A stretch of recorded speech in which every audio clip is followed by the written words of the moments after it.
Hi. Quer começar a transmitir social? Ainda não? I apologize, but today I couldn't get a translator, so I am going to say very little. Sorry. A tua apresentação.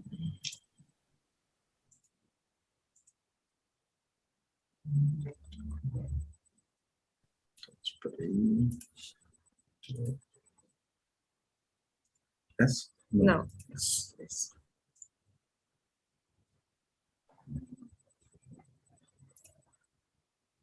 Ai, que eu saí da reunião. Não. Não? Aqui, fechei isso. Isso aqui. Ok. Share screen. Ok. Só falta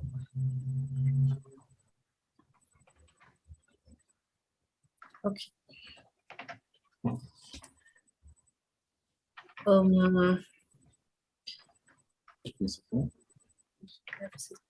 A gente sair da. Oh, in the last forum on Africa, Ana Paula talks about the circuits using the clay modeling, conductive and no conductive, and today we talk about the geodetic transposition in STEAM for change the point of view about the circuit, because in the last encounter, Ana Paula showed the connection, the physically connections. Then today she shows that the possibilities about the change the point of view to convert the information to knowledge. Then she planning make this using a circuit in different modes. Mais alguma coisa com quem?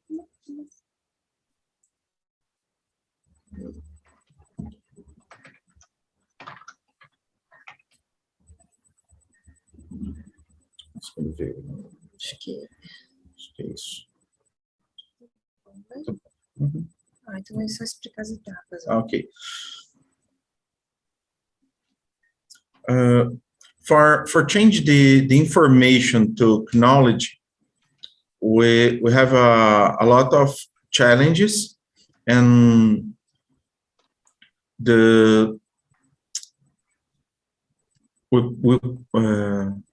then we need a script, a way to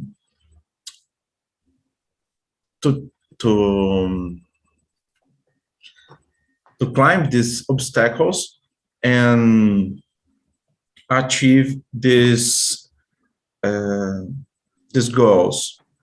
Then we start and build the modeling clay, conductive and insulated, and understand its function. But what is in an electrical circuit and what is its function? Because in a daily, we have experience with these circuits, but we don't have a comprehension about these circuits.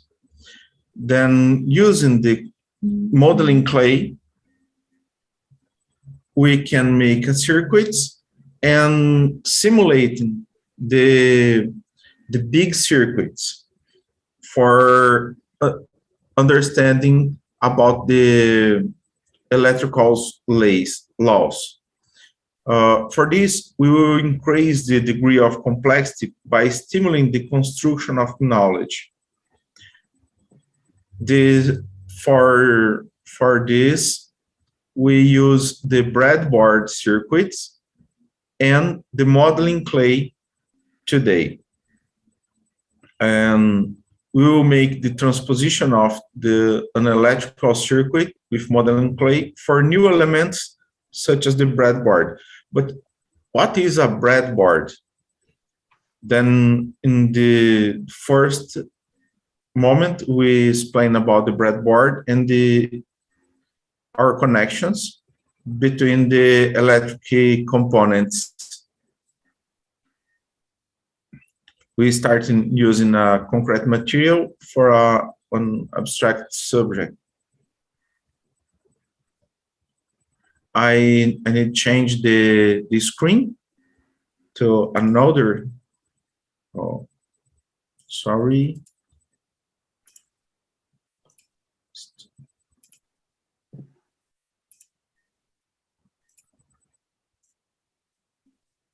Well, in the all time we have a contact with the electrical circuits on the smartphones, smartwatches, and the electrical wiring of the lamps and the electrical circuits on computers and electrical circuits on the cars. But what the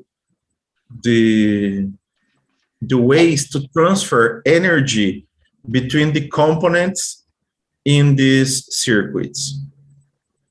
Then today we talk about the resistor and breadboards to make the connections between the components.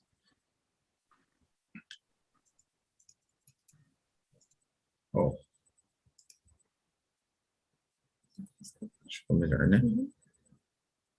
About the components. In the last encounter, we used the battery, LEDs, and jumper wires. Today, we use the breadboard and the resistors. For I started, the resistor is a component that converts the electrical energy in the thermal energy in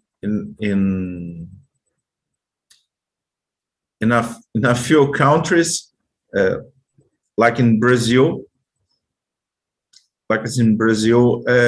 We use a similar resistor to heater the water to bath. It's very strange mixing the water and electricity, but it's a mode to heat water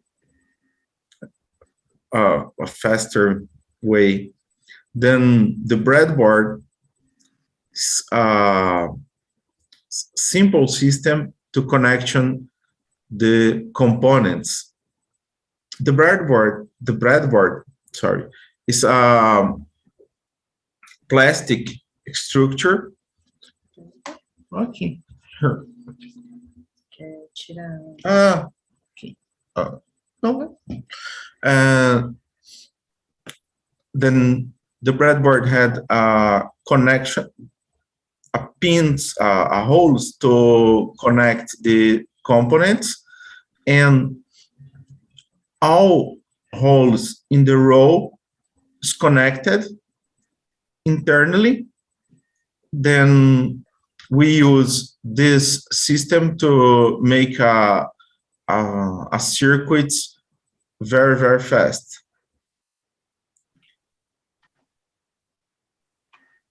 In the last encounter, we made this circuit using a battery, a 9 volts battery, and a LED and modeling clay.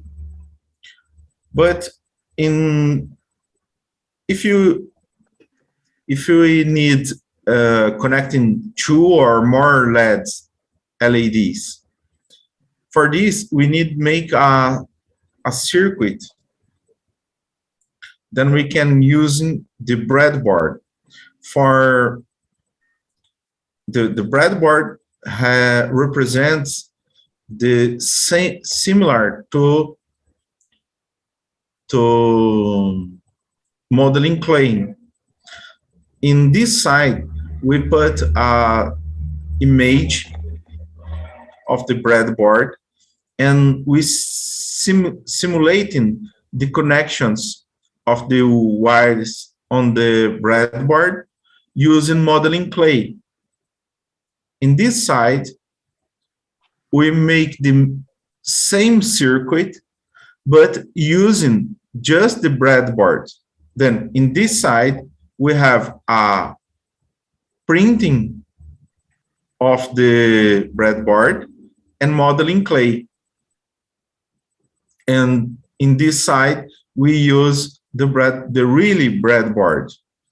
Nesse momento acontece a transposição didática. Then in this moment, we make the didactic transposition, because in this side, the students are in contact between the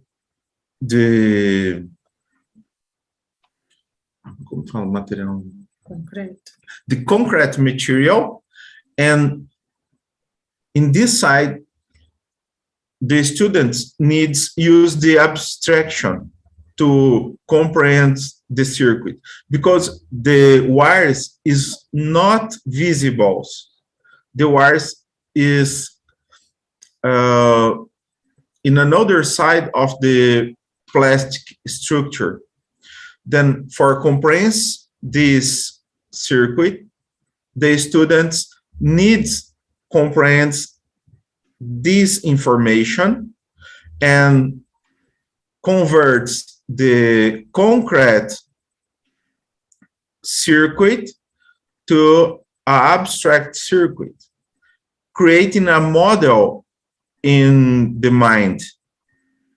Because this conversion on the concrete material to abstract solution occurs.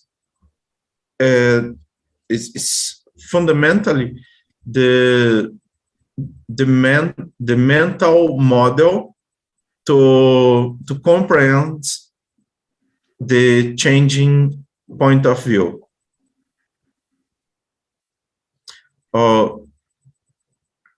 In this circuit, we don't have a resistor, just a battery and the LED. But what the need of the resistor? The resistor is a current limiting to prevent the LED burns, because the current, the electrical current,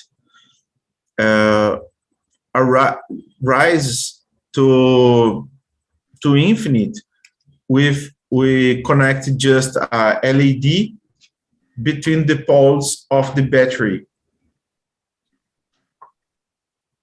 Then we can show it for students using the concrete material. I show it in a few moments. Well,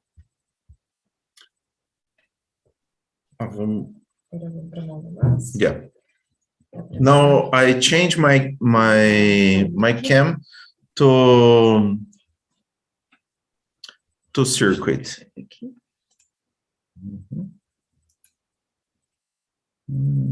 Here. Okay.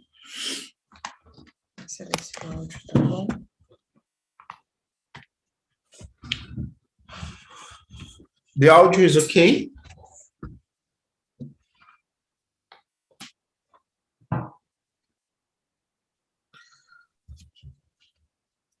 Now, here we have a breadboard. Then in this side, we have a holes to connect the components. And here we have a modeling clay.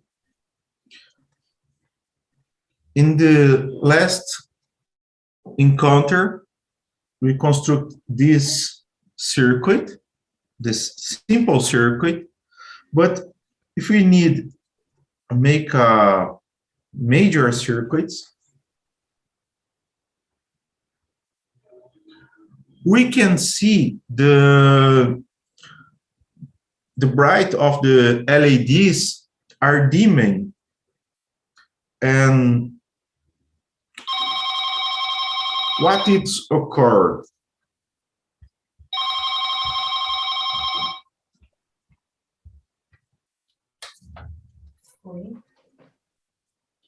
We can see the bright is dimming, and because the modeling clay had a electrical resistance like as the resistor. Oh, the focus here. Then we can repeat this circuit on the breadboard, making the connections. Now I connect the resistor between the positive connection to a row, 5 row, and connecting the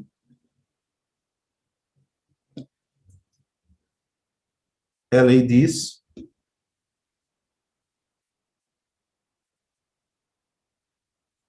and in this moment the students needs comprehends that's the similar the compartment of the clay modeling circuit to the breadboard circuit. Then we can put the ground in this pin and the positive in this pin. Okay. Now we have the same circuit in the breadboard.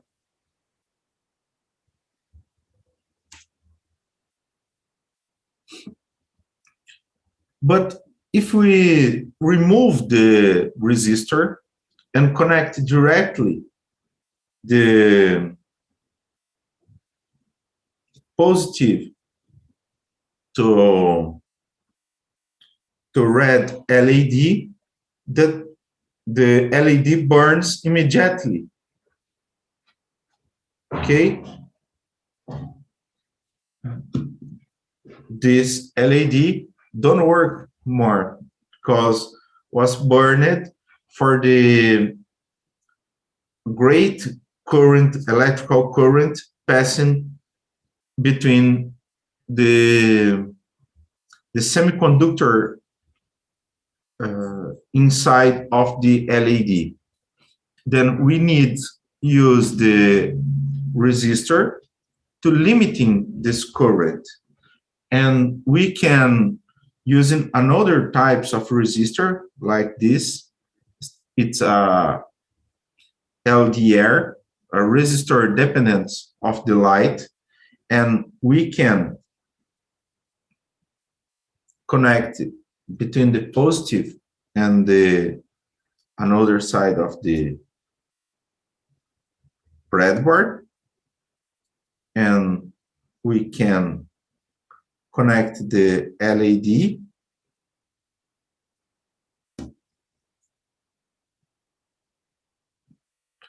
now. We can use the light, the illuminate, the capacity of the resistance of the LDR to control the bright of the LED. Then if I cover the LDR,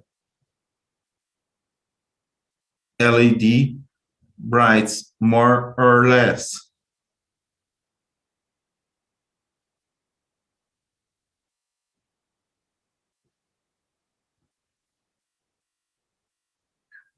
Okay. Now we can try this circuit, the abstract mode to material mode to concrete material using the modeling clay. Then we can put the connectors between here. We use this side of the clay and the connection between the components.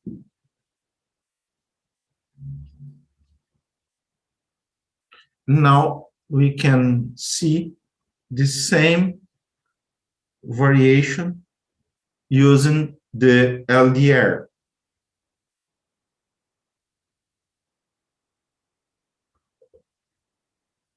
LDR we use in house to control the external illuminating for sunrises and sundown.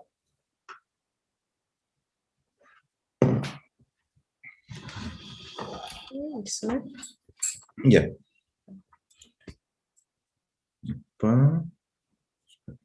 Voltamos aqui. Then, why did the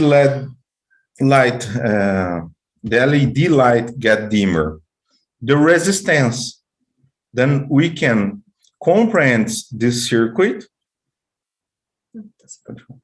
We can comprehend this circuit about the control of the current.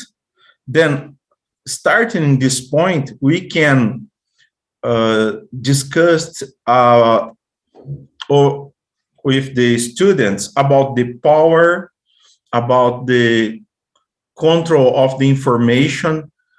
We can make this circuit in particular can represent the comportments of the transistor, and we can start in the discussion about the processing of the information using a concrete material to students thinking about how the machine and processors working. Then we can use this simple circuit to and the simple material to explain and make a discussion and promote the knowledge about the various themes over the technology and science. Because okay, I stopped the share and changed the cam. Then it's just I start this activity, but it's a seed to discuss about the another phenomena like the synaptic, the activity of the muscles of the body, and like the the communication between the cells of a plant and another possibilities, because the trees and the bodies of the humans and the all animals, the electric current is a point of control. Then it's very important this comprehension. Aí a gente usa, esse é um exemplo de quando a gente usa o STEM, quando ele sai do fenômeno. O fenômeno é a atividade. Okay. Then Paula says it's a possibility to STEM starting on the phenomenal. Then we see the phenomenal. It's approaching a phenomenological approaching. Then we see the phenomenal and transpointing to abstract comprehension. Oh, thank you for your time.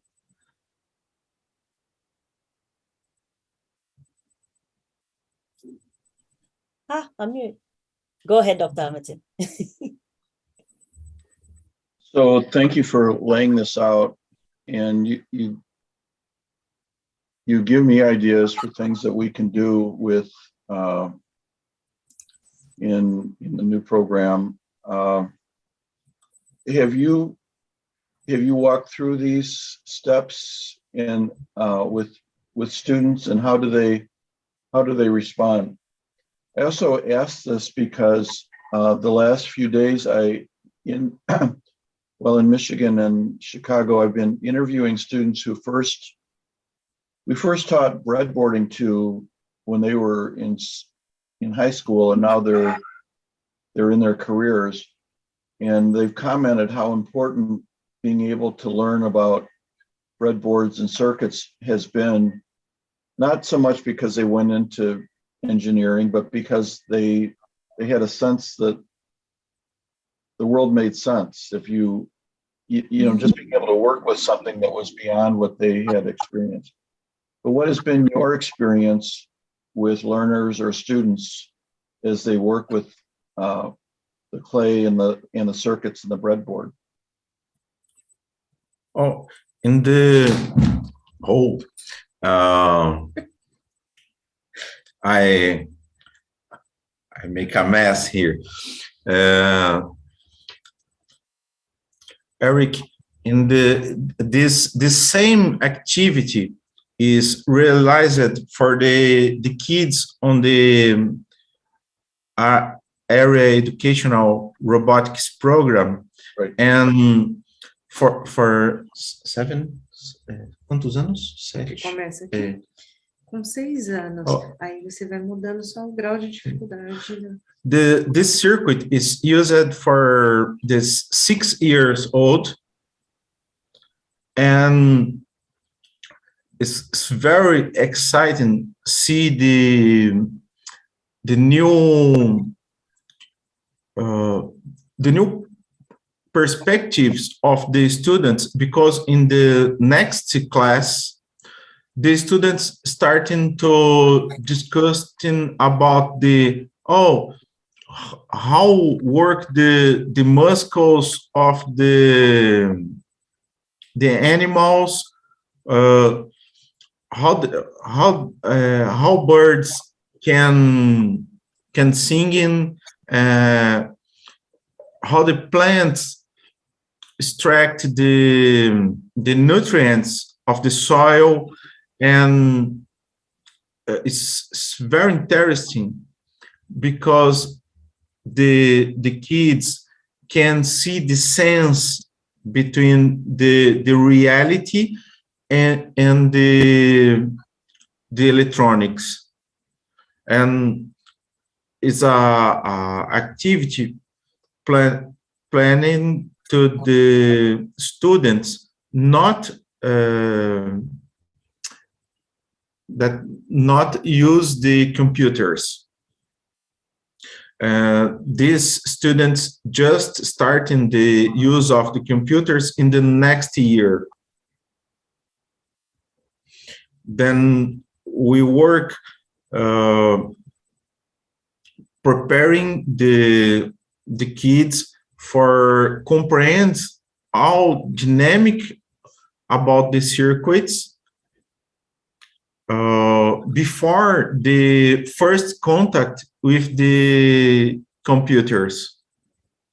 It's the way to permits the growing the minds of the kids together. Then because the kids are learning about the literature and alphabet,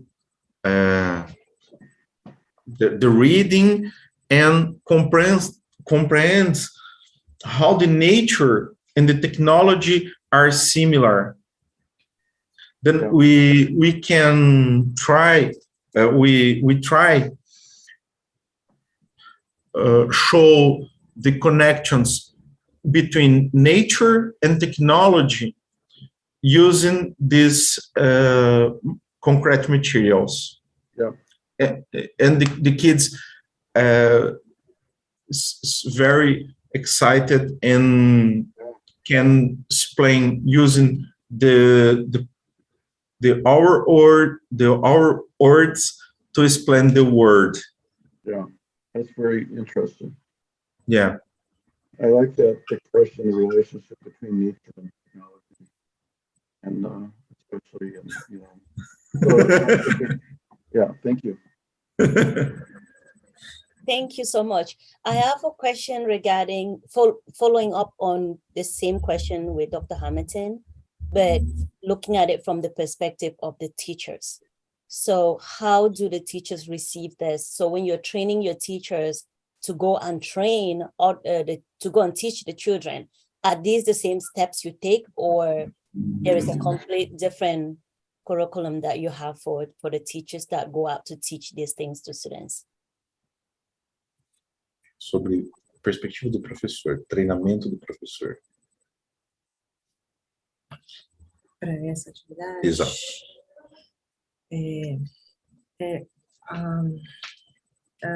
A amenity, a ruptura, a primeira coisa para o treinamento do professor, ele precisa romper com aquelas ideias do segmento linear, porque ele precisa ir com os alunos e retomar com os alunos, e entender essa dinâmica do aluno colocar a mão na massa, e a partir dali descobrir o conhecimento. Okay. The Ana Paula says the first thing to training teachers is break the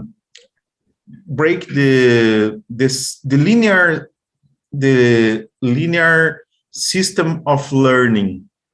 Then the teacher needs make a moving with the information and knowledge like a zigzag, a B movement, because needs go ahead and returns, then show the activity and presents the ideas, then return in the initial state and rediscussed about this, then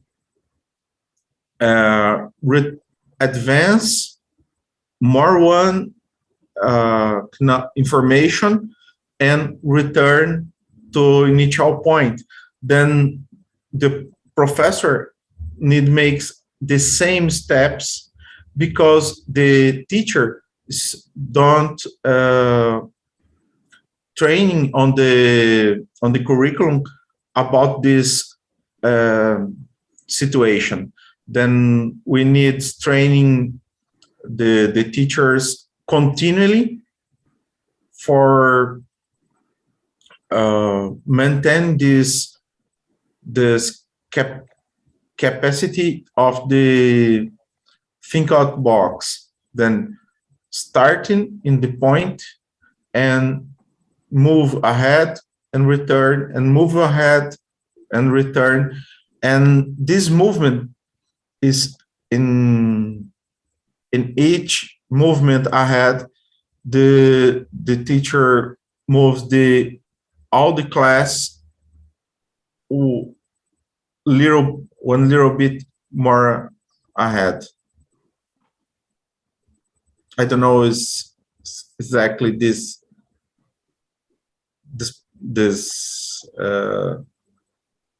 answer. Yeah, it was just to get a general idea of how the process will take to get the teachers ready to go teach these things. Anybody have any questions for Ana Paula and Archimedes beside us? Mike, are you still there? Yes, Ruth, I'm still here. Okay, how did you find this? I know this is your area. How did you find it? Anything, any feedback for Ana Paula? Yeah, quite. Thank you so much, Ruth, for that. To Ana Paula, and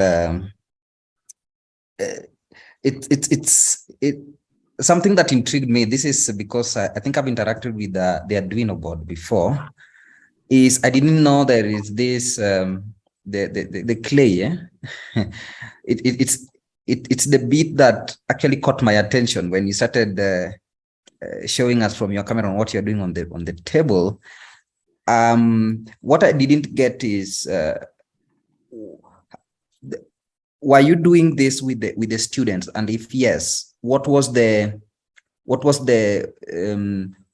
your peak when they were using clay and when they are using the board? Because that kind of transition is something that I will call hands-on ability to see the difference or the shift in using different elements.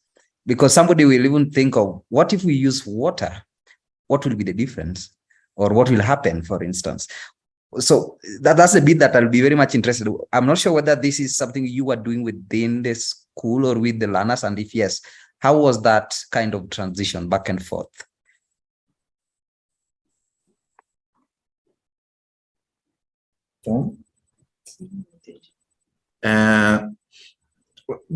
The clay, we made the clay with the students too. I can see the recipe for you. We can make the insulator clay or the conductive clay, and we can make various figures, and the kids modeling the best forms, and we use this material to create a connection, affective connection between the students and the circuit. The kids make the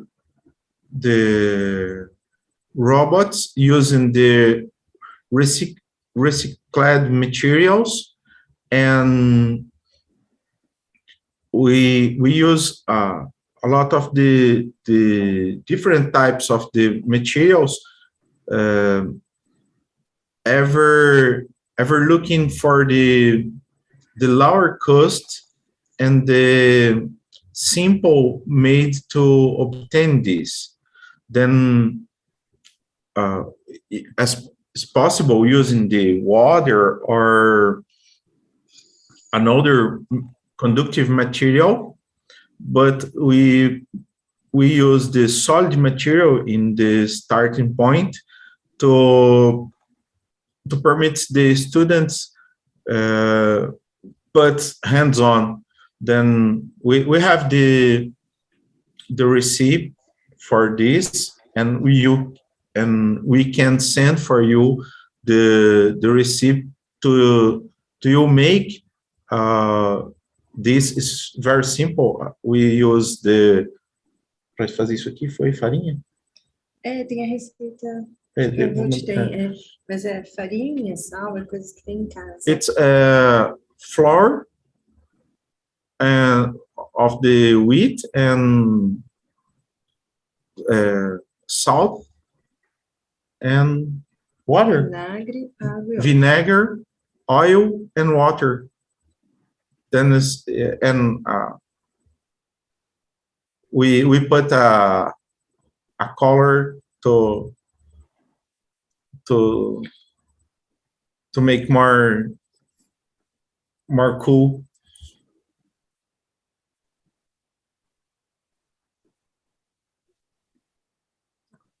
Wonderful. Thank you so much. I'm sure if Mike has more questions, he's going to follow up. But this has been really, really, really great. Like, I don't know anything technical like this, but I was able to follow it and find it quite interesting. So I'm sure that the kids that will be watching this after will really enjoy it. I know the feedback they gave from the last one was that they were really excited to see all these different things happening from how you presented it last time. It got them really excited. So even the teachers, they were very excited. So thank you so much. Oh, Ruth. Yes. The receipt of the clay, we can send to Mike. I think you have the receipt, or you can send to Mike, or send the contact of the Mike, and we can send to. Yeah. Thank you. Sure. Yes, it's in the last email, and I can always send it again, and then maybe copy. Okay. Yeah. Yes, it's the Play-Doh. Yeah. Thank you so much. Thank you.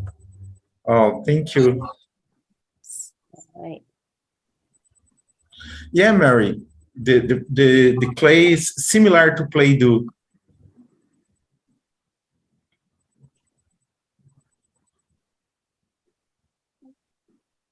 I'm going to unpin you, and then I'm going to, I feel like if we were in a regular classroom, I would have been like, let's go get some coffee.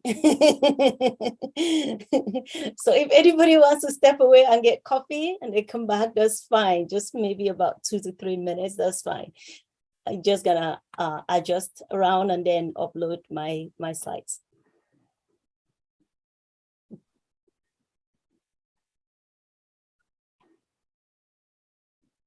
There we go, remove spotlight.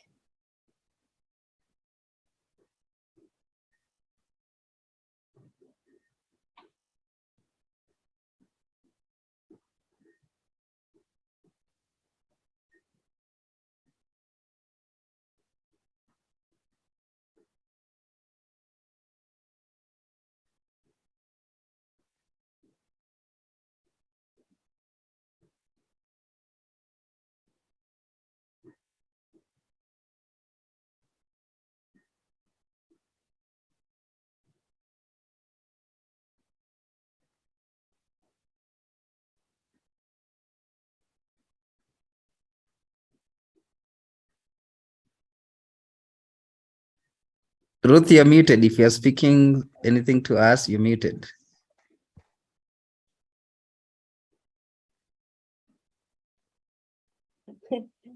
I was just saying I apologize to Dr. Hamilton and Dr. Chang because they have seen this before. And here we go again.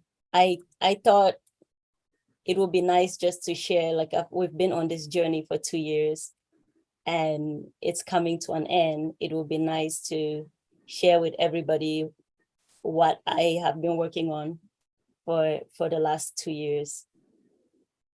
I did the research in Kenya, and it was really nice to be in Kenya. I know that I did not enjoy Kenya as much as I would have, but it was nice to be there, and I hope that I will be able to go back again soon. All right, is everybody back from their tiny little breaks, if anybody took it? I see everybody's here. I may still run over for some coffee, but it's right next to me, so tune in and out. That's Okay, sounds good. All right. Karibu Kenya, Ruth. Come again. I will. I will. I've been thinking about it. I'm going, but it's a good time to go. But I can't wait to actually come back and just hang out and do things that are fun, not school. This was fun too. This was actually fun too. And again, thank you, Mary, for letting me come over and stay. That was nice. yes. Thank you, Mary. Welcome. So I looked at, well, I don't have key on it anymore, but cultural relevant elements. Ruth, I apologize. Yes. I just want to, as you get going in this, Yes. do you want to introduce people who came in since the beginning? Yes, that's right. Let's go back. I'll stop share. That way we can see faces. I mean, people might not want to, but it's nice for everyone to Yeah. introduce everyone at the beginning, and then we've had some more come in. Right. So I see the new faces. Dr. Hamilton, you just want to start and just give us, and then we'll just go through. That way everybody knows everybody. Sure. Thank you. I'm Eric Hamilton, and I'm a professor at Pepperdine University. Dr. Crenshaw, you want to go? I see Mary is on. Mary, you can go. Hi, I'm Mary Ocheng. I work at Strathmore University in Nairobi, Kenya. Thank you. Anybody else could just jump in. I'm sorry, I was still kind of breaking. Dr. Crenshaw here. I'm a doctorate PhD candidate at Pepperdine University. Thank you.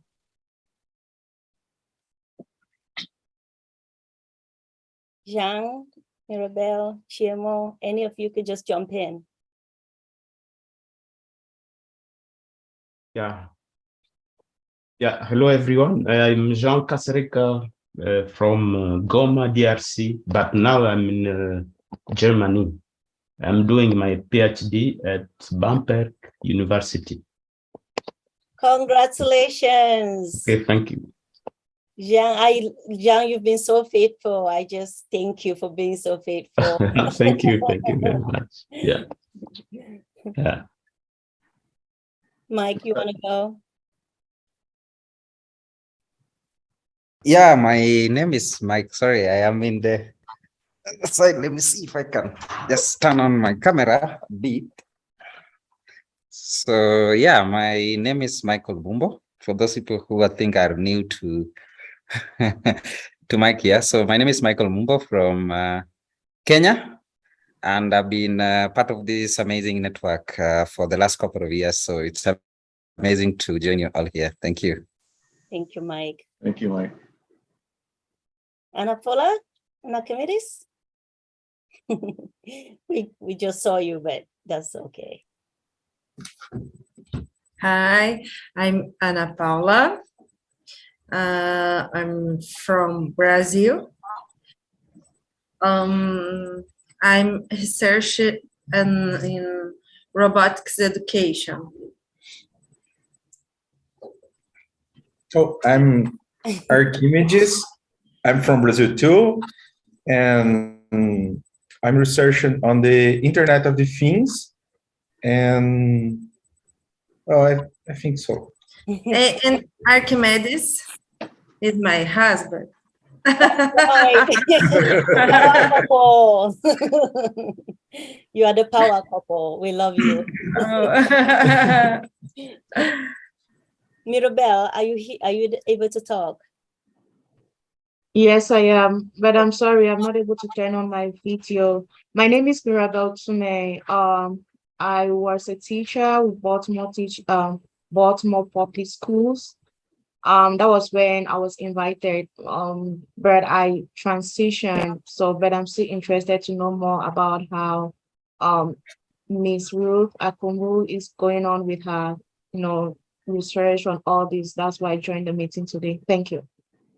Thank you, Mirabel, what schools did I thought I heard Baltimore County? Yes, Baltimore City Public Schools. Okay, I used to work with the Baltimore City Schools in a different lifetime. Oh, okay. Nice to meet you, sir. Thank you. Likewise. Thank you. That's why we do intros. You small world connections. Thank you, Dr. Hamilton, for reminding us to do this. I think Chiemo dropped off. Chiemo is in Nigeria, I think. So she probably has some network issues. She dropped off. All And right. Jean is in Germany. One thing that always interests me about DRC is, but he's from DRC, and DRC is so interesting for many reasons, but a small reason is that it's bigger than all of Western Europe combined. People just don't understand how big countries are that are closer to the equator. And, Germany is this big country in Western Europe, except Western Europe itself, all of those countries fits into the DRC. You can't tell on a regular map because of the projection. But anyway, Jean, it's great to have you again. Fun fact. Love it. Fun fact. Thank you. I think I learned that fun fact being on here. I don't know, maybe you I probably said it. Yeah, and I was like, wait, what? And then I went, I looked and I was like, that's true. It's an amazing. It's incredible. Yeah. All right.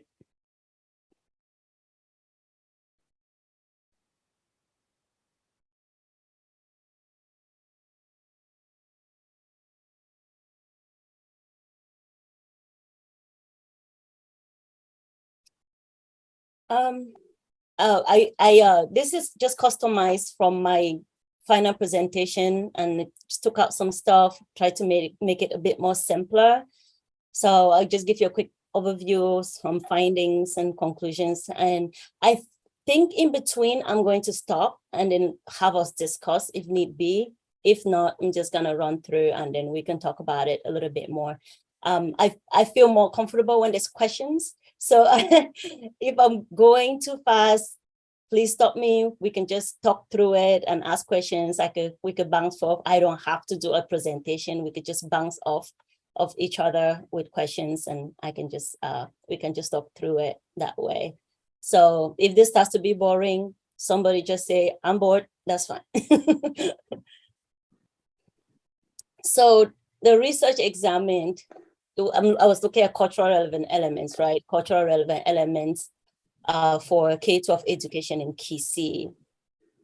And the purpose was with the research examined relationship between the key elements or elements of culture, of culturally relevant education that might support learning and teaching for primary and secondary school students in the Kisi tribe. And I've been asked before, why Kisi? Kisi simply because I was brainstorming and I talked to Mary. Mary pointed out a divergence in mathematics. So I started looking a little bit more. I got interested. So I started looking a little bit more, and the research completely took me to Kenya. So thank you, Mary. The research follows a post-colonial theory. It is a lens for understanding the relationship between the past colonial and current events. And it's also grounded in postmodern worldviews, which support contextualizing this research in the current period and lives of the natives or indigenous or indigenous people, call it. So I presented the problem as learning in Kisi may be negatively affected by curriculums and pedagogies that are not culturally relevant. And this argument, as based in a post-colonial theory, is because education systems in most colonized countries are Eurocentric in nature. And there is a big divergence in language and sometimes mathematics, which is what I was looking at. And children, from neuroscience point of view, children start school, I believe children start school with minds that are already developed or pathways that are already developed. But when they go into the primary school, they have to start learning new things. It feels like they're starting all over. They're not continuing the learning from that they get at home from age 1 through 5. When they get into class 1, which is 5 years old, or standard 1, which is 5 years old, they start to learn new things, new system. They're not speaking the tribal language. We could argue that it doesn't always hold because of most nations to speak more than one language now, and English being one of them. But generally, it's a concept that still holds. So it basically argues that there is a mismatch between how Kisi children learn and what they learn in school and at home. So when you look at what they're learning in school and what they're learning at school, there is a difference and there is a mismatch. I use a qualitative research approach, focus ethnography. My tool was focus groups, interviews, semi-structured interview, and the analysis was done using a thematic network analysis and epistemic network analysis. That was fun, as you will see later. Any questions on this part before I dive into findings on the big heading parts? I have a question, Ruth, in terms of the disconnect from what they're learning in the primary years at home as opposed to the educational system. Is it a disconnect based on a cultural basis of pre-colonialization, post-colonialization, and the tribal indigenous culture, or is it what exactly is the disconnect? We will see it as we go, but yes, overall, it's cultural and contextual. Thank you. Okay. Yeah, as I answer the questions, we would revisit that. So the first question, this question was, what are the elements of culture that might support learning and teaching for primary and secondary schools in the Kisi tribe of Kenya? I asked this question across all the participants because I wanted to pull out that culture that you just talked about, Dr. Andre. So yes, I asked that question about culture across all participants. That way I have a solid basis for supporting the cultural argument. And what I found was interesting. So I found generally that there are 9 cultural elements that came up in the conversations, in the interviews regarding the culture of the Kisi people. And I'll just list them and then maybe we can dig deeper on any of them that we don't understand. So rite of passage was one. Reward and punishment was another. Kisi education system. Basically, that the Kisi education system, I call it that, but it's basically informal education, or the whatever they learn at home. And learning at home is more hands-on and indicates that they prefer learning over a lot of theory in classroom. The students talked a lot about being bored and falling asleep in class and just not finding relevance in some of the things that were being taught in class. So the children, going back to rewards and punishment, they don't like punishment, they don't like being punished.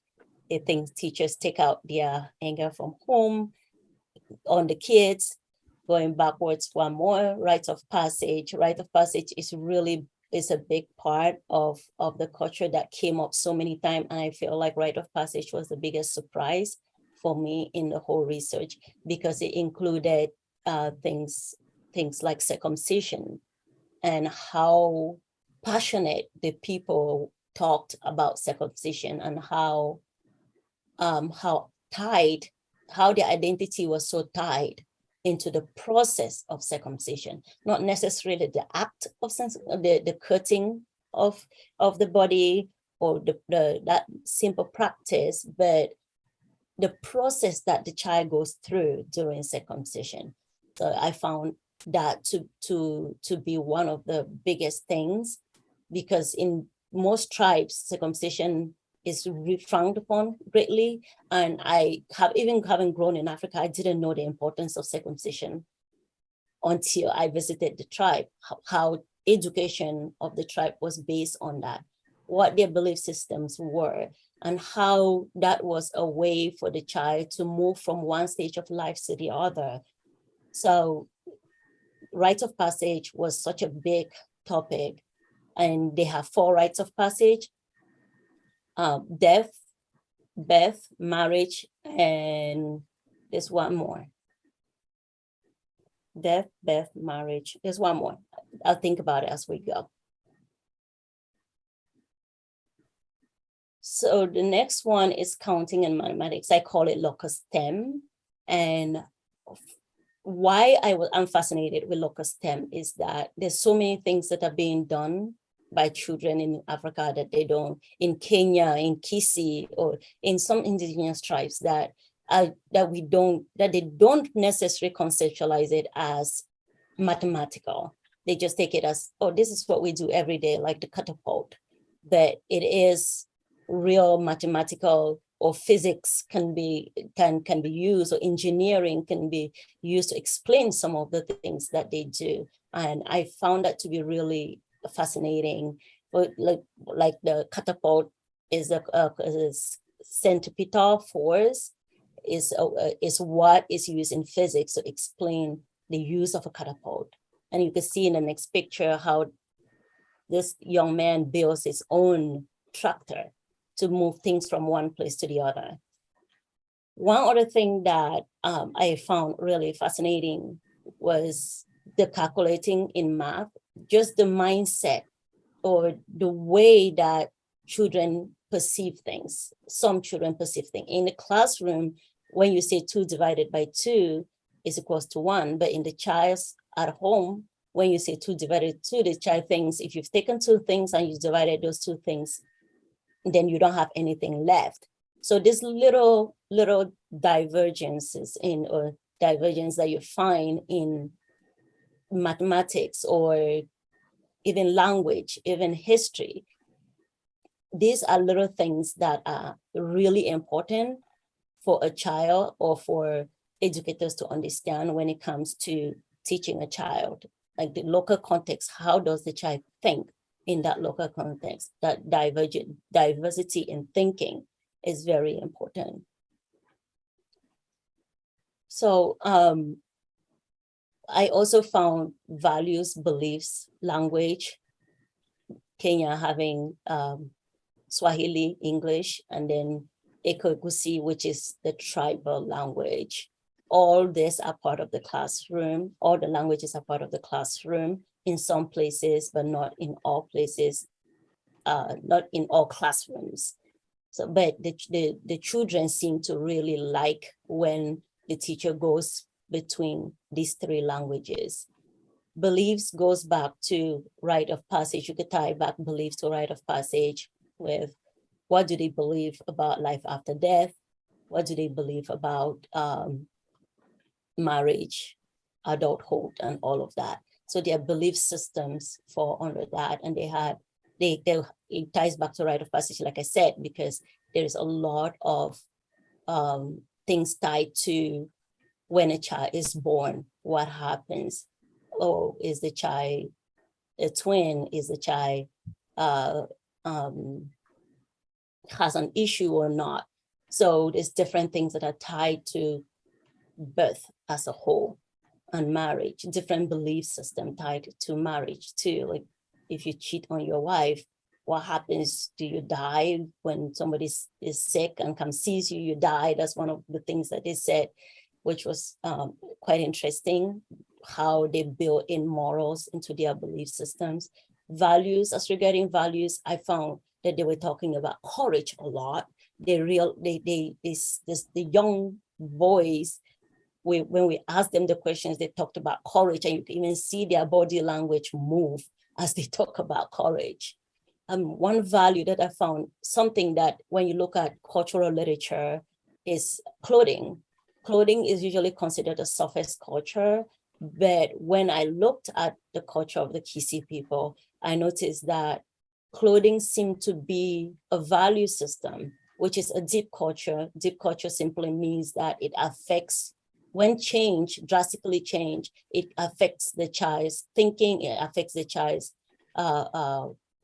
behavior and character. So dressing is one of those. There's a lot of talk about dressing. So for me, instead of putting it as a sophist culture, I put it under value system, and it goes under deep culture here. There's a lot of respect. There's talk about respect and how children are not respecting their elders anymore. So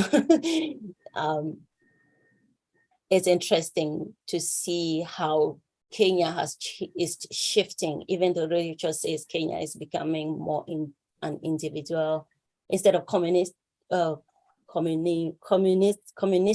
society, they are becoming more individualistic. They're higher up in the index range compared to other African countries.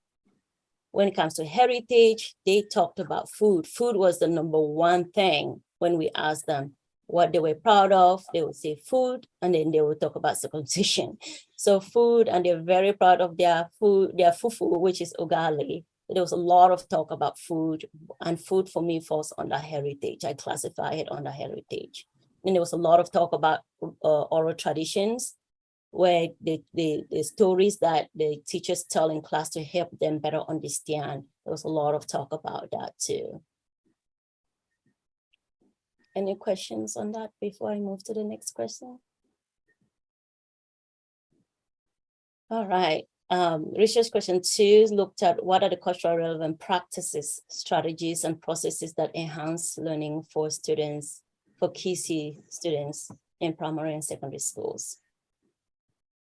So this is going to read a little bit like recommendations, but bear with me. So I found 5 strategies that support 5 cultural elements that support strategies, practices, and processes used in teaching. And language being one of them. Like I mentioned earlier, some teachers use the 3 different languages interchangeably, or code switching, like they would call it. So they integrate language as a strategy for better understanding for the children. They look at the local context and culture, and they integrate those as a learning strategy, like just bringing in things from the local context, like the food into the classroom, that being the biggest one. They prioritize practical over theory. The students really loved that in the new curriculum, they are going to be doing a lot more hands-on. So that is something that the children really enjoyed, and also that the system is adopting and doing. Parents and elders was another key item that they pushed forth so much. They kept insisting that it is necessary to integrate the elders into the education system. And if you're a student of culture, and especially African culture or indigenous culture in general, you know, that they love to transfer knowledge is transferred from one generation to the other through their elders. So most of the participants suggested that it would be important to bring in elders into the education system, so that the wisdom that they have can be passed on, continuously passed on. They could have something like a get together where they go in and talk to these elders, or the elders come to the classroom and talk to the children, So that I found that to be really fascinating. I spent time with, this is Zach's grandmother, and just listening to her, like it's so refreshing, and you learn something. Even you spend 5 minutes with her, like you learn something from your elders, and it was nice to get that reminder through the research that our elders are extremely valuable, and instead of just moving on into the future without them and thinking they are the past, we need to bring in our past, which is why I really like the post-colonial theory, because it always looks at the past, the present, and then the future. So the children wanted as a strategy or practice that to eliminate all kinds of forms of punishment, which I understand their children. They don't want any kind of punishment. Question 3 was, what are cultural relevant strategies, practices, and processes that facilitate teaching of KISI students in primary and secondary school? So one was from the perspective of the teachers, and then this is from the perspective of perspective of students. And it's 6 elements here, students and the parents too, like the things crossed into each other, supporting each other, enhancing each other, and then helping me to tighten up the number of elements that I pull based on how sometimes they intercross. So language integration is something that is being done, integrating the local culture also by the teachers. The teachers are doing that. The students want it, the teachers are doing it. In some places, they want more of it, integrating the practical of a theory, and we know from the CBC curriculum that the government really is looking into getting that going full swing. And teachers think that it is important, teachers and parents and everybody thinks that it is important to maintain a form of discipline with maybe not caning, but there need to be a form of discipline in the classrooms. But they seem to complain that parents are not allowing, or the government is not allowing them to do any form of, do any kind of discipline. There's a lot of talk, I'll punish you today, I'll punish you tomorrow, I'll punish you after tomorrow. And then you never punish the child, you just keep threatening the child, but you never discipline the child. So the teachers think that that is something that needs to be a part of their education system. And then the parents, again, they want parents because they believe that's the way to preserve their culture and move it to the next generation. And it also facilitates learning. And there is the desire for parental support of the CBC. Like some of the teachers really wanted to push that parents pay careful attention to the CBC and support it more than they are doing right now. I found that integration of all these elements into the education system, 98% of the participants were in favor of it. The one person that wasn't in favor of it, after a significant amount, not too much, some discussions was like, yeah, I changed my mind. But I thought it's important to still keep it that the person's first impression was not to have integration of culture into the education system, but everybody wanted the integration of culture into the education system. Any questions before I continue? Andre, did that help a little bit, starting to get to what you were asking? Yes, it did. Thank you. Oh, good. That's great. All right, question number 4 is the most exciting question and the most complex of the analysis that I did.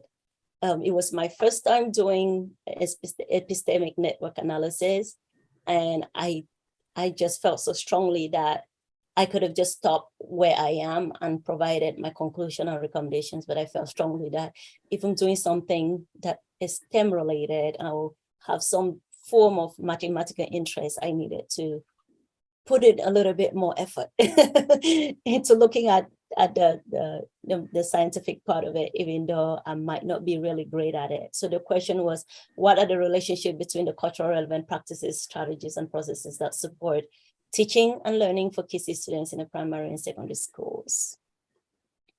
So I use, as units of analysis, I use all the 9 elements that I have listed. I use all of that in the ENA software to build out what a visual of what the whole research looks like.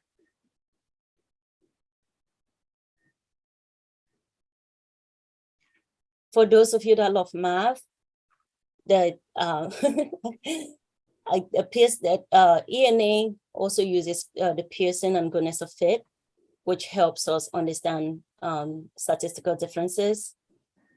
So for the whole data set that I had, this is when you organize it mathematically or on ENA, using ENA, this is what it looked like.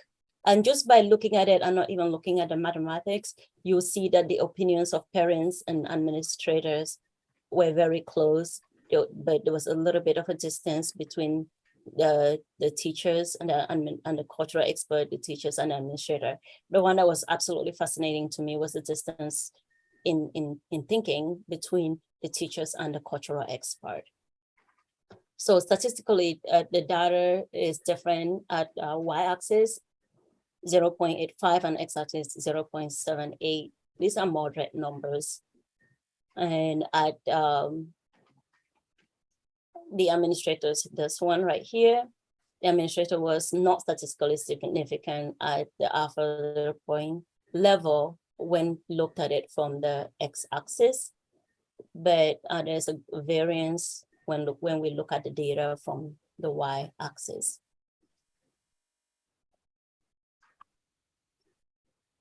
So the students and the cultural expert, because of that big gap, I decided to focus on them and look at them a little bit more closely. And the goodness of it is 0.9 and y at 0.79, sorry. So the students the student group was statistically significantly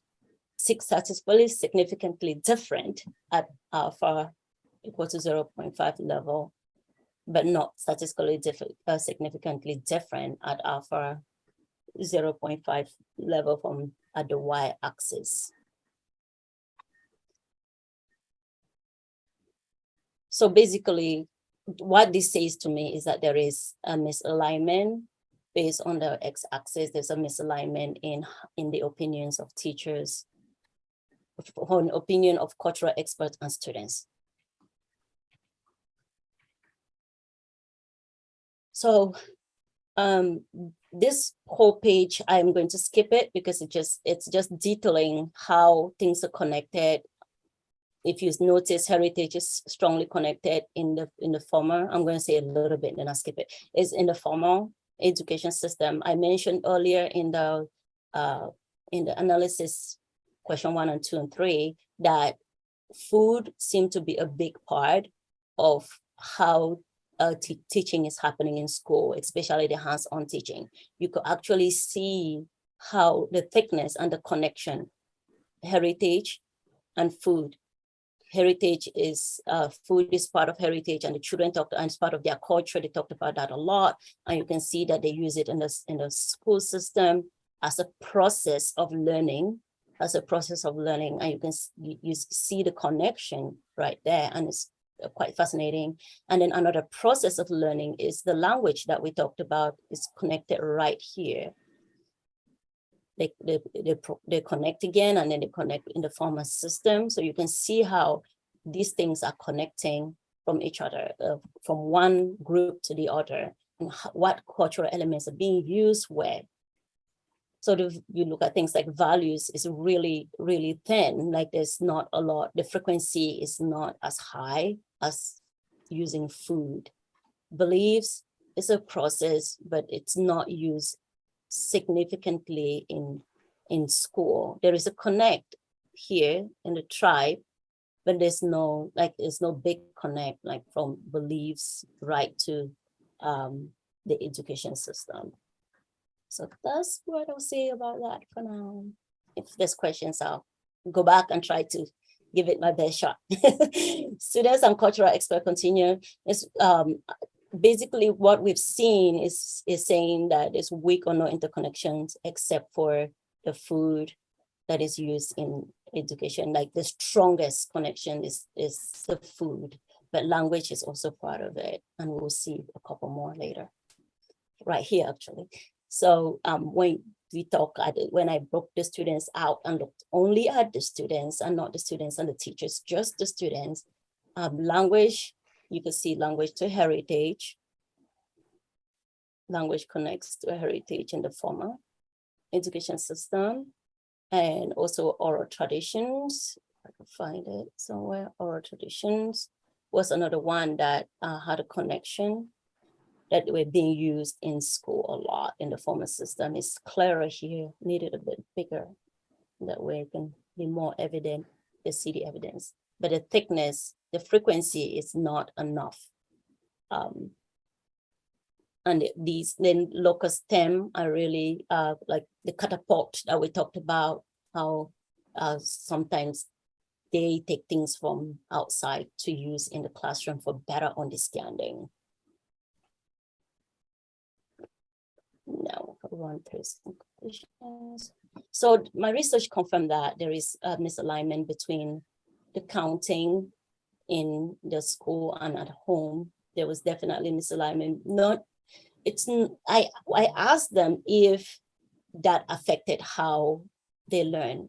To them, it didn't even occur to them. So that was a nice shift, that even though they count the 1, 2, 3, and then they go 1 plus 1, 5 plus 1, 5 plus 2, 5 plus 3, compared to 1, 2, 3, 4, 5, 6, it didn't affect them that they count one way at home and they count one way in school. So this group of students did not think it was a problem at all. It will be interesting to run a bigger research and see what others say. So he validated the mismatch between what and how children learn in school and at home, especially when they talked about circumcision and talked about the rite of passage. That one was, it really validated that the way that the children learn at home is different. Everything is hands-on. They learn from grandparents more than even from their parents.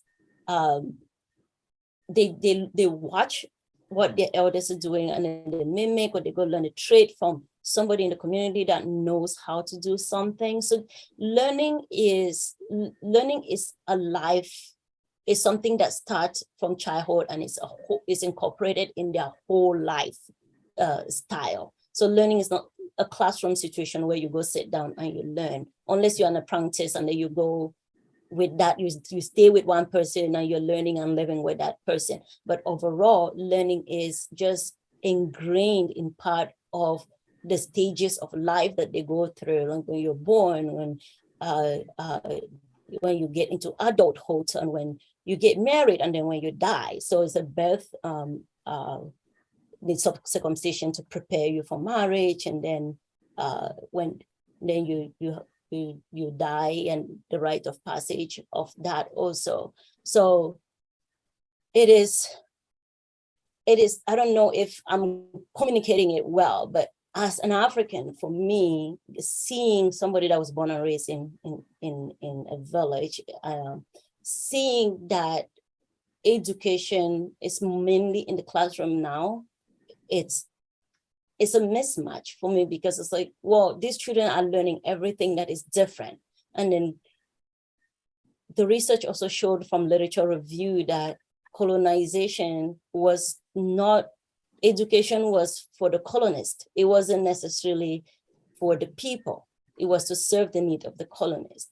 So if we keep educating our children in that light, then we are not necessarily educating our children to be productive members of our society. We're still following a mindset that was systematically put in place to serve a different purpose. And we've already talked about learning is community-based and project-based, hands-on. Processes, we confirmed that processes and strategies, practices of learning, they favor theory over practice, and they need to reveal the 9 elements that we've already seen. And again, to say the circumcision is a critical part of the culture of the Kisi people. Again, in my chapter 5, I had to clarify that I'm not advocating for girls to be circumcised or for boys to be circumcised in an unhealthy manner. Now there's hospitals, people go to the hospitals, but the tradition, the culture that was all part of that process is dying out because we are only focusing on the act of circumcision and not the why of circumcision. So it's important that that is revisited by the school system in Kenya or in Kisii. So the main things that really stood out that they use in school to better learning is language, heritage, oral tradition, and local STEM, like we've seen before. The beliefs, the values are not quite pushed the way or incorporated or integrated as much as participants would have loved to see. One thing that the teacher said that really stood out to me is that they come out the way they came in. So the teacher was basically saying that some of these children go to school, and because of that mismatch that I mentioned in the very beginning, that their neural pathway is formed towards learning at the community level and working the community with the language, with serving the community. But when they go to school, it's a whole different system. They learn things that are not usually relevant to that culture. So it seems like they're learning all over again. So sometimes you blame the child for not being smart enough or not being good enough at a subject, but it's not usually the case. So poor education outcome is, in my opinion, after this research, is a system failure, not the learner's lack of mental capacity to perform well in school. And again, going back to the system, the local context and the culture, what is prioritized in the school to help the child connect the outside and the classroom. So these are the 9 cultural elements that I believe if the school systems can go back, and initiation is another word of saying rite of passage. So if you see initiation is just a big umbrella name also that I use for rite of passage. So these 9 elements, I believe, are necessary from this research to be a part of the education system in Kisii.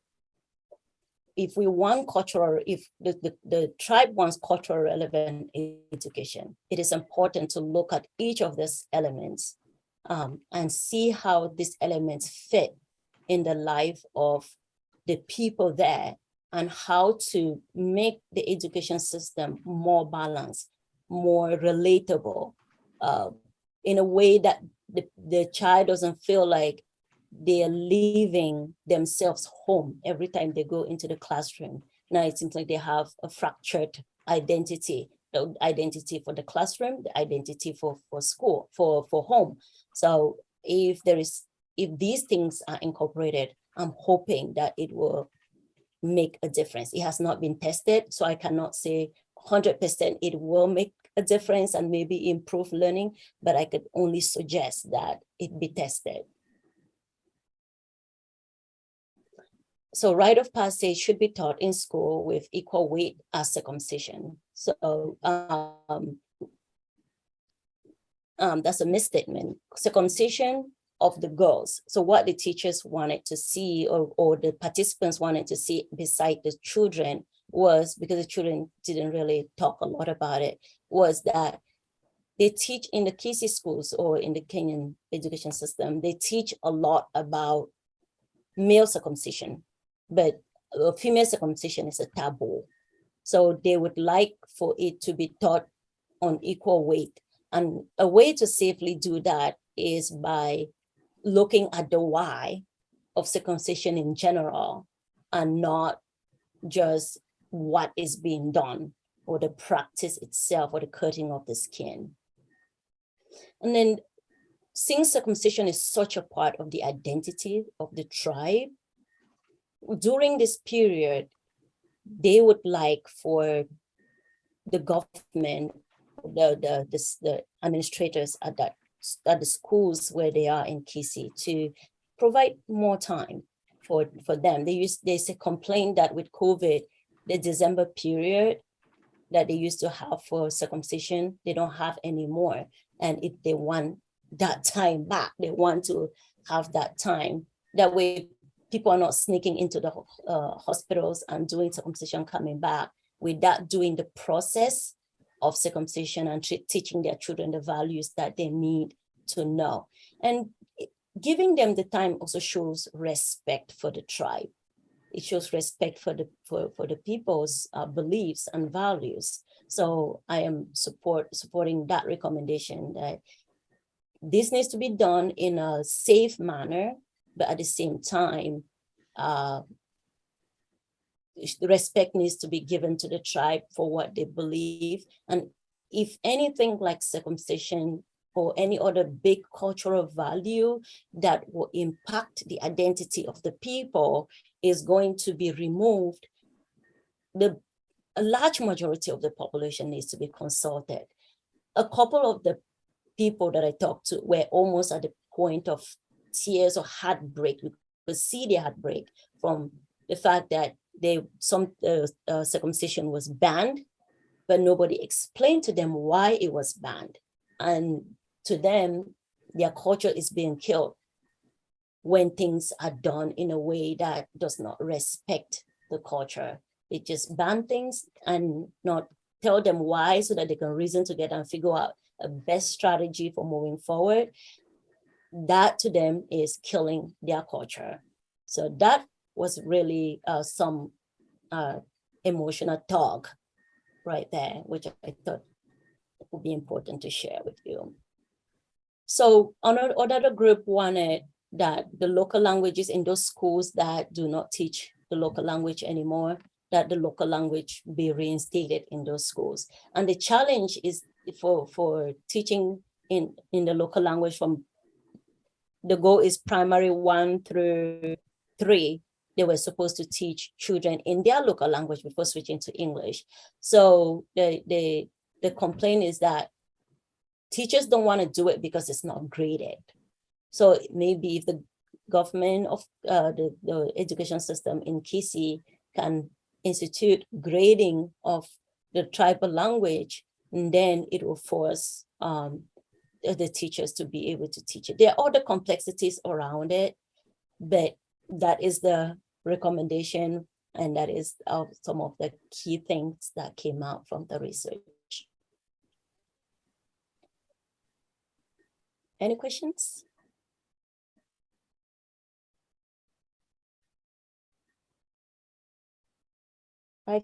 I feel like we could maybe stop here. Let's see. Did I lose everybody? We're here. Wonderful. I created a couple of integration models, which I don't really think it's necessary to bore you with those today. Maybe in the next session, I might share some of those models and how how we can use those models to get culture back into the schools. Thank you so much. That was the heart of my findings. And when do you expect to defend, Ruth? You know, Dr. Hammond, there was that thing called March, or was it February or May, that it happened right before I graduated the next 2 days. So I think it was May. It was in May, yes, the 18th. Okay. I went through this same presentation, and the day after, I was like sitting in the line with everybody else graduating. So thank you. That process, though it was really, really hectic, it helped me on many, many levels, in the sense that it saved me the trouble of taking a full-time loan for another semester to begin with.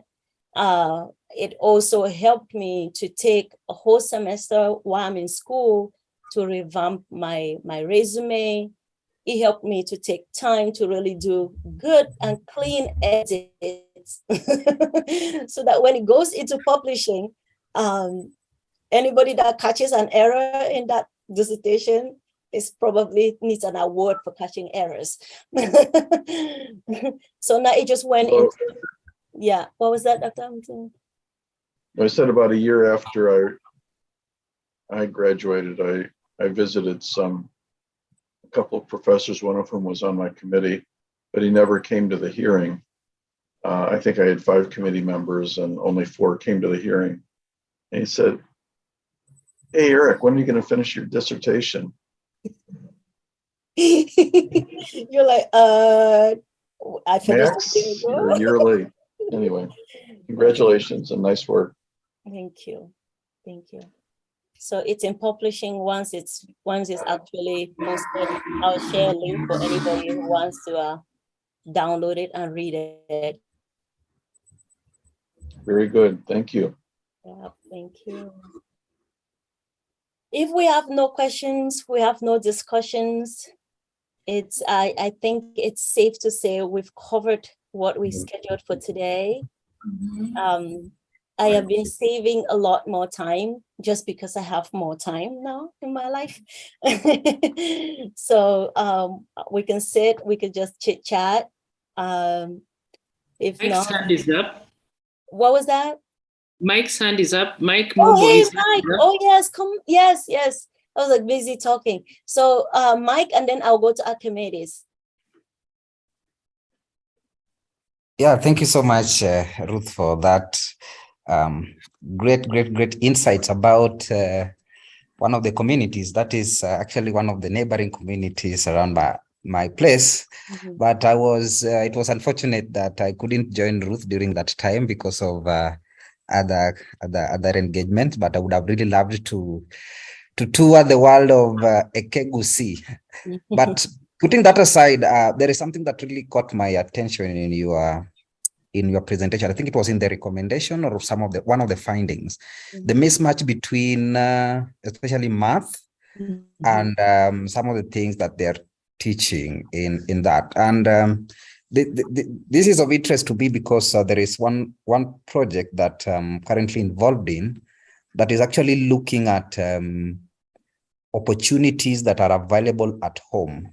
These are play opportunities. I'm referring to the child play opportunities that people like you and myself, people in this room or in this call, can exploit to prepare children for school readiness skills. I saw you even took a few pictures of a boy using a catapult and another one using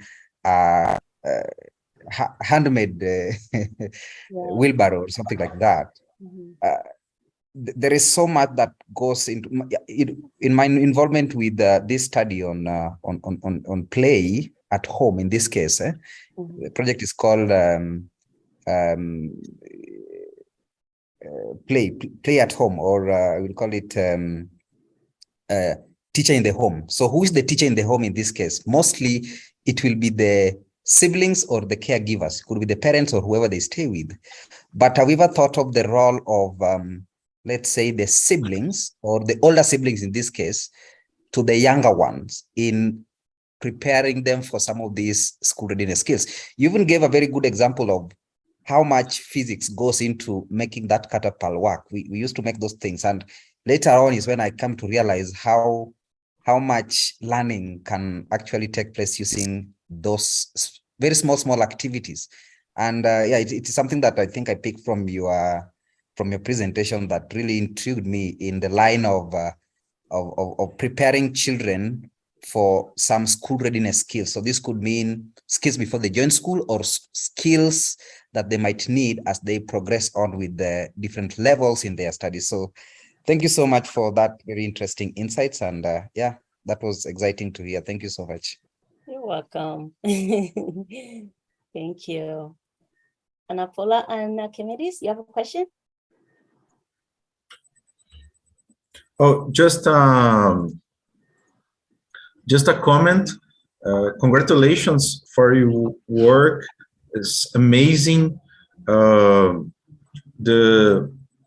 work impacts me and Ana Paula because we live in a colonized country. Then the Eurocentric education, and we see the same characteristics on the learning systems that the original and tribal technology are a part of the Eurocentric education. Then it's very interesting, a great contribution to word knowledge. Thank you for your research. Oh, thank you. Now you want to make me cry. She said a great contribution. Thank you. We're just following a passion. So I am grateful to see that you can relate to it like that. So I'm really, really grateful. Thank you. I was privileged to do this. Yeah. It's very clear your passion in the work. Thank you. Thank you. Thank you too. A great work for the making. Thank you. Thank you. Dr. Ocheng? Hi, thank you, Ruth, for your presentation. And I didn't mind listening to it again. Oh, yay. Yeah, no, I was quite happy to listen to it again. And I think just listening again, it also just impressed for me some of the questions that your work is raising for further research, things that we need to think about, the role of language.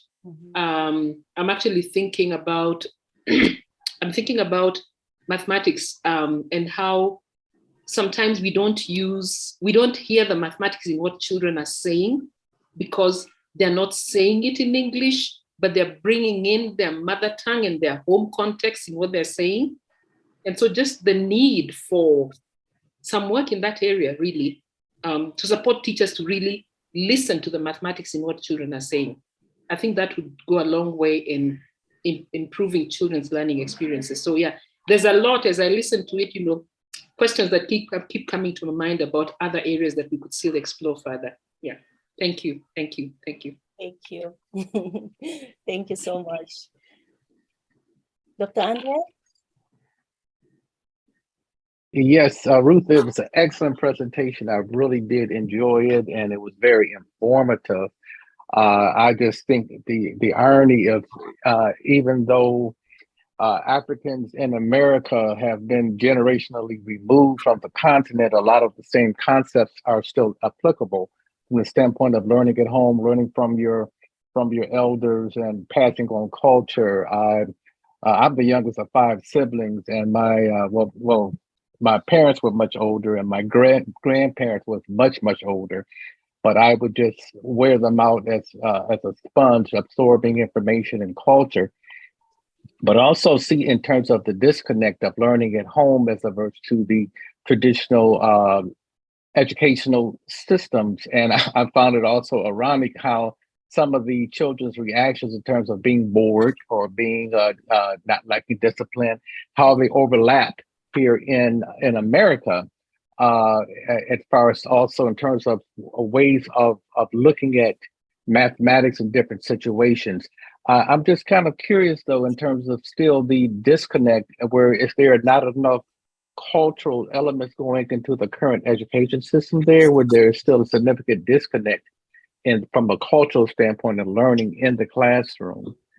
And also, I know that for the circumcision area, that it was very controversial, particularly for the females, and how some were even leaving the continent to escape that process. So I like the way that you were able to fold all these different elements in and present it in the mathematical format. But it was an excellent presentation, and I'm sure that your committee is very proud of you. Thank you. Thank you. They pushed me hard, and thank you to them. You know, you have a great committee, they push you, and at the end, the product is good. It's team effort, and I'm so grateful for every single one of them. Now, what's your postdoctorate plan? Dr. Hamilton, what's my postdoctorate plan? All I can say is that when Andre asked that question, my ears perked up and I'm eager to hear. So it's been a little bit hard. I want to keep doing research in this area. So I really would love to keep doing research in this area. It's exciting. And I'm thinking if I move into a DAIB space that allows me to study diversity more in deep.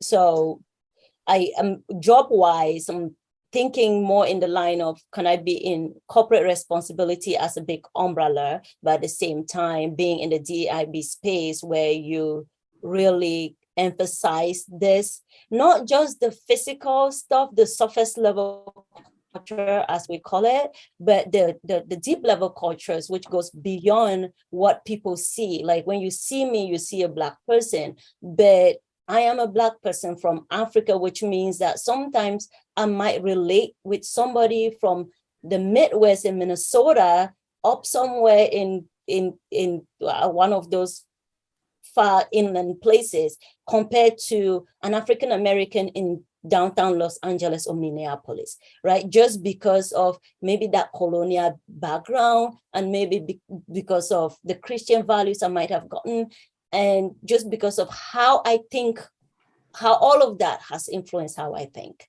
And even in the tribes, you look at the tribes, one tribe might think one way from the other tribe.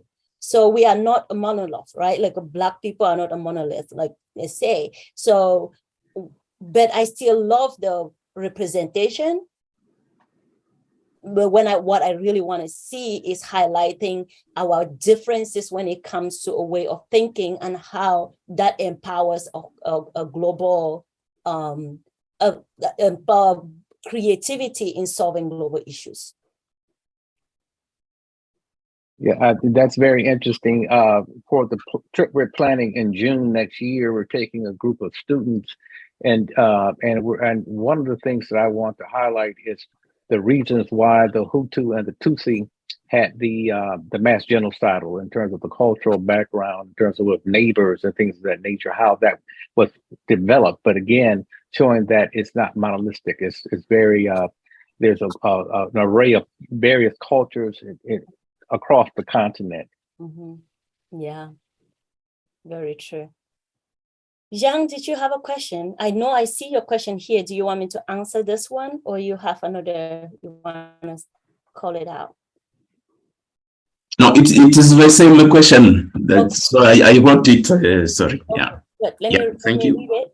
So Jean wants to know how to change the school system, because our system depend on systems of colonial countries, and how to balance cultural elements and global learning. Thank you so much. Like I stopped the presentation so I don't just keep talking and talking. But I created a couple of models because I strongly believe that maybe I could share that model, share what I have. Maybe it will give a little bit of a better visual. Let's see. So, Jean, to answer your question, my first thing is in countries or tribes that have colonial background. Yeah. It is important to repeat this research that I just did. Maybe more money. I did it as a student, but repeat this. A country should repeat this research in a way that it pulls out.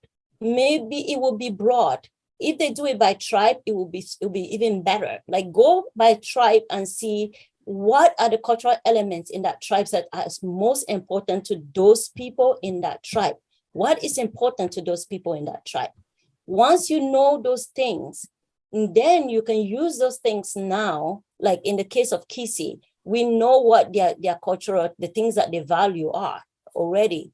Now we take those things that they value, you expand upon them, you really like, it's like writing a book out about rites of passage, values as far as the Kisi people are concerned. And then you see how you can integrate it into the education system.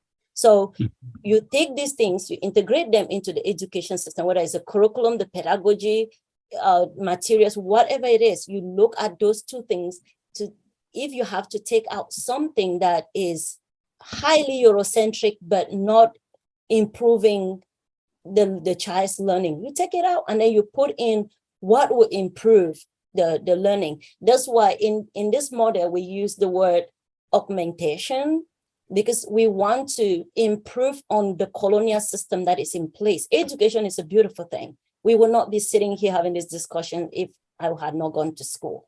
So education is good, but it is now a matter for us to figure out what is important to the tribe, what is important to that context of the child, and then look at all the materials that we are using or how our leaders leading. Is there a certain way that the community leadership is leading? If you want to even go to the perspective of leadership, is there a way that they do it that is effective to that tribe? How do we incorporate that into the school system and into the classroom, just to help with the cognition and the identity? What is it that will make them have better an identity that is not fragmented because of the colonial ways of looking at things, or the Eurocentric worldviews that might conflict with the tribal worldviews? So that's the one step I would say it's absolutely necessary to look at these cultural elements and bring them into whatever we do. And then when it comes to global learning, now we know like STEM is something that is we see it crosses cultures easily. That's something that crosses culture easily. I suggest that in looking at STEM, we have to always reflect carefully. What are we adopting? What are we adopting from? With modern days, there's a lot of things. You go online, you can find a lot of things. But what are you adopting? Is it relevant to this culture? So you take what is considered global learning and you look at it from your context. How can I make this apply to me without diluting the key principle in that idea or in that concept or in that ideology? So, and then at the same time too, if I'm giving my culture to somebody else, if I'm teaching something to somebody else, the person I have to also look at it. Like this presentation, I'm giving a presentation on culture, on a Kisi culture, but I'm giving in a way that anybody can understand it. So you contextualize it in your context, but you try to reflect, think ahead, analyze the situation, look at other ways that you can present that particular thing so that it crosses cultures. And then at that point, we come in as colonized indigents. We come in with a balance of two cultures where we know really well what our culture is and how we fit in the global world. And then if we are going to transfer something to the global world, we also know what's happening in the global world and how do our own culture fit in that. Like if I'm teaching STEM, when I say catapult, I show you a picture because that's what I'm saying. You want to be able to visualize it and conceptualize it and look at it. Is it even relevant in the US culture to do anything with catapult? Maybe not, unless you live, I don't know where. You probably have to go somewhere where you have to shoot birds and things to use a catapult. It's not a common concept in the US. So for me to talk about catapult, I have to show a picture, then I have to talk about centripetal force, then I have to talk about other examples that present centripetal force in a way that somebody else understands. Without all of that, putting it in context and culture of the person adopting and the person transferring, when you look at both ends before you deliver, then it helps you to maintain that global learning without losing yourself. That's my humble opinion.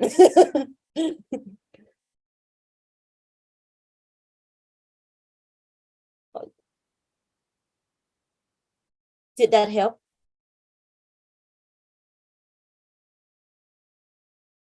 Zhang, did that help? Thank you very much. Thank you very much. Yeah, it's helpful.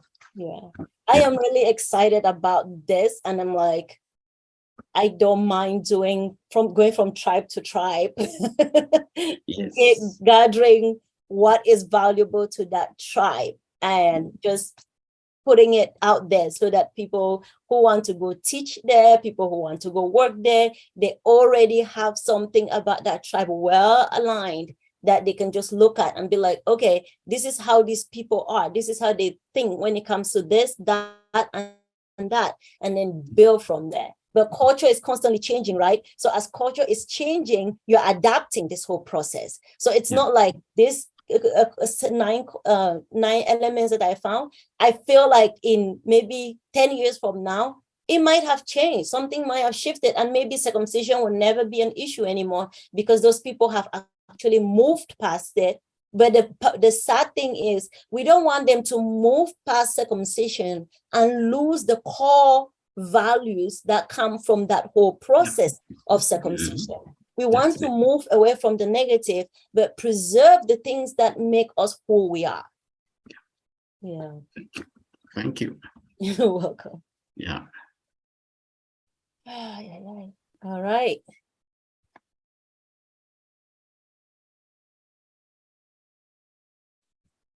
No other questions? I think Dr. Hamilton stepped away. This has been really, really good. This has been really good. Like, sometimes I love the small sessions because we get to have this conversations and really just talk, really just talk to each other compared to like rushing through big schedules. Oh, time out, time out. So I am really excited that we were able to just do this and dig deep. Any final thoughts from anybody? Mary, you're muted.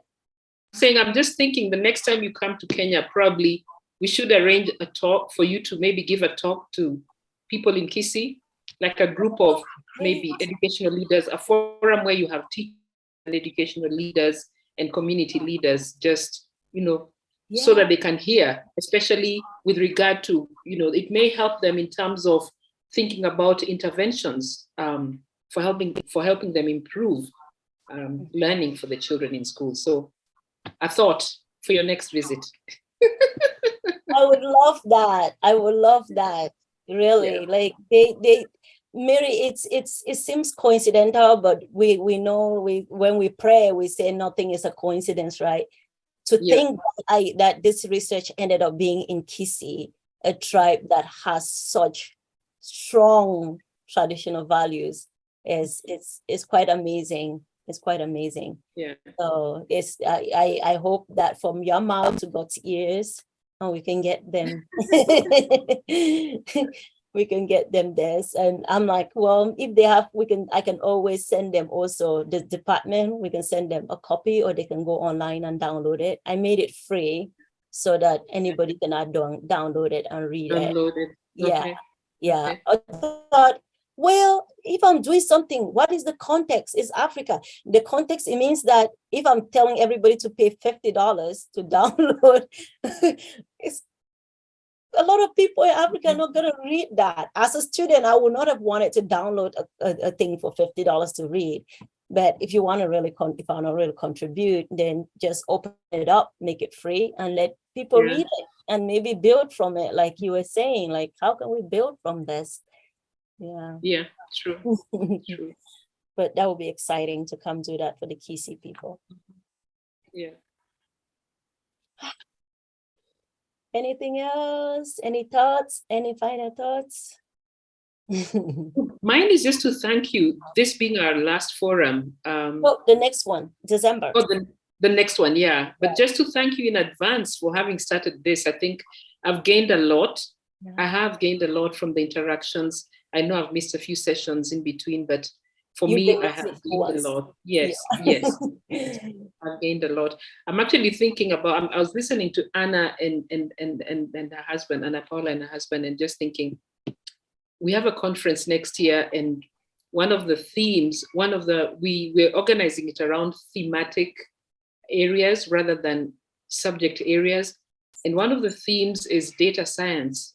And so I was just thinking, for mathematics education, if one of the themes is data science, what are we going to do as people in mathematics education? And I'm thinking that, the two of you could, would have something certainly to present, on the work that you're doing, like Anna, what you're doing with robotics, the teaching of robotics.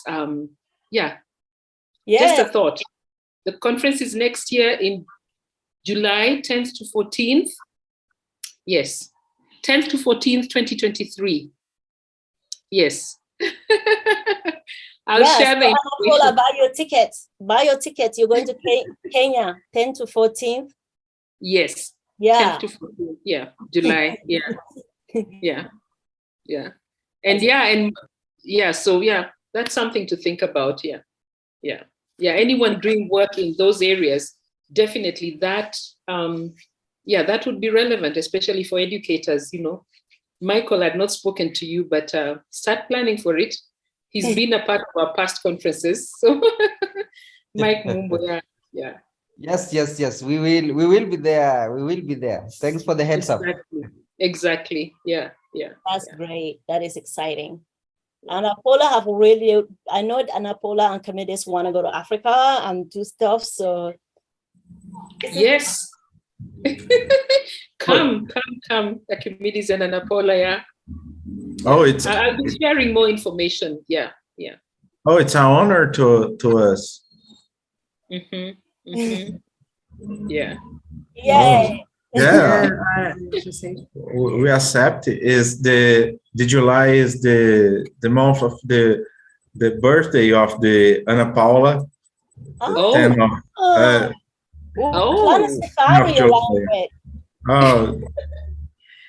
Good. Yeah, I'll share more information. Yeah.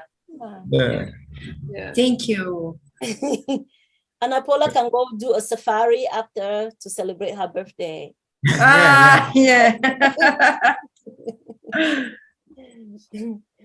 That's exciting. Wow. Thank you for sharing that, Mary. And I'm going to try to just, even though we're wrapping up the presentation, I'm actually really sad about it. I wish we could keep it going, but I can't do it alone. Like I've been doing it by myself now for a while, and it's hard. It needs a few brains. Sometimes you keep it going, get speakers and things like that.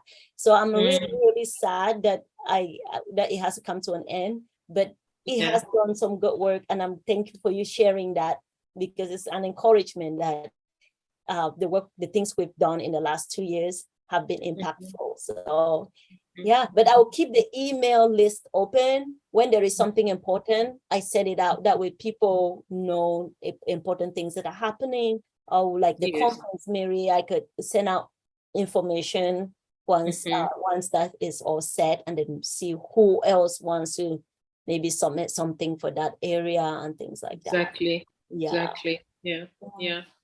Thank you. Absolutely. Yeah. Thank you. Yeah, and actually the thematic areas are in things that have been discussed in this forum. One of them is health, agriculture, climate change, and big data. Those are the 4 thematic areas. And some of those things have been health, agriculture, climate change, and big data. Right. Yes. Well, and there's a couple of people here that were really passionate about mental health. Like, yes. Yeah.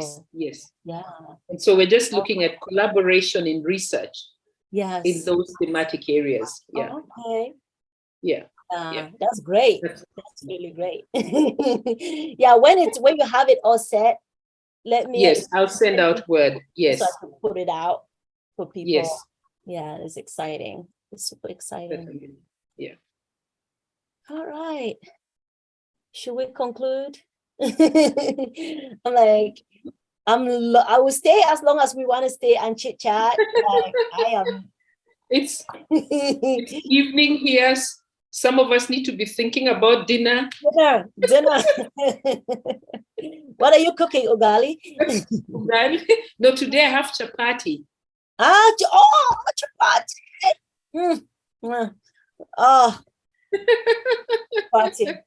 Chapati with goat meat. I love chapati. I think I had it every day. Zach can eat that thing every single meal. Yeah. He can eat it every single meal. Yeah. All right. Thank you, Mike. Thank you. Bye, everyone. Yeah. Well, Ruth, I want to thank you for clarifying something that's changed my dissertation in terms of I was using the term sub-Saharan Africa. Right. And you shine some light on that term where it being inappropriate. So I'm just using Africa in terms of referring to the continent, but in terms of why and how that term came about. But I appreciate that. Thank you very much. More research, because that is my personal view. No, but as I did more research, I found that your view was right on point. That was right. That's why it changed my dissertation. So thank you. Oh, that's good. I'm making a difference in that area. I'm excited. I thought I want to be the only researcher that is like, I am not going to use this word. No, if I use it, I'm going to contextualize it. I say, I'm using this in this context to drive this point, but I'm not just using it like everybody's using it now. No, it just doesn't work for me as having studied colonialism now. Like I'm like, exactly. Touching that. So thank you. Africa is Africa. Right. Thank you for bringing that up. Okay, great session. Thank you so much for hosting. Thank you. Bye, everyone. Thank you. Right. Thank you. Bye-bye. Diana Paula sends hugs for all, but she needs to go attend the door. Okay. All right. Bye-bye. Bye-bye. Bye-bye. Thank you.